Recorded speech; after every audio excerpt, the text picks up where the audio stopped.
school supply. Baboy. Malapit na po kaming school.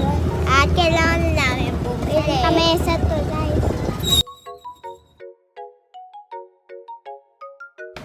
Hello guys! For today's video, birthday po ni Kuya. Pumunta po kaming Santa Mesa. SM. Kasi po bibili kaming school for fries. Kasi po malapit na pasukan. Next week na po. Thank you po kay Tita Deng. Sama po namin. Tita Deng mag-shopping. Video call lang po kami. May bago kami gamit sa school. Yan po, namimili na kami ni Ate Ping shoes. Bibili niya din si Ate at Ate Pay at Kuya. Tapos na po kami sa shoes. Sa school for fries na lang po. F1 store. Bye, Tita Ding. Ang sarap po bumili dito kasi po mga cute na gamit. Ready for school na po. Thank you, Tita Ding. Thank you sa blessing. Bumili akong color para po pwede ko yung powder ko. Iingatan ko po yung gamit ko. Magagalit si Mami pag nakauwi ako. Kulang ang gamit ko. Hanap na din po kaming bag.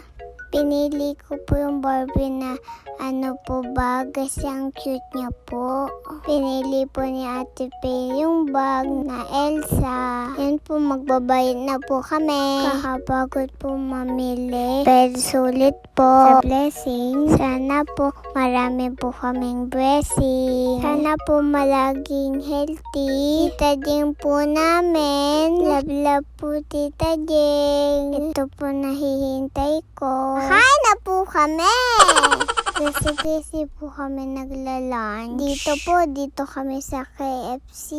Masarap din po dito food. Favorite ko din dito. Yung tumbler ko po, Barbie. Kumain na din po kami. After namin kumain, bibili po kaming tumbler. Guys, ang gaganda nilang tumbler, oh. Dito po sa surplus. Mura din, guys. Matibay po ang quality niya. Kaya, guys, kayo bumili ng tumbler. Baka naman surplus. Ang ganda na pili ni Ate po. Color pink si Ate. At kay Kuya, green eh. Next guys, pupunta po kami ng National Bookstore. Kasi po may kulang po kami. Yan guys, pupunta na po. Nabili na po ang mga kulang na gamit. Next destination po ay pabango. Tapos na din po shopping. Pauwi na po kami guys. Thank you po ulit, Tita Deng. Next share po ulit. Ingat kayo lagi dyan. Love you, Tita Deng. Yan lang po. Thank you for watching. Please like, subscribe. Bye-bye.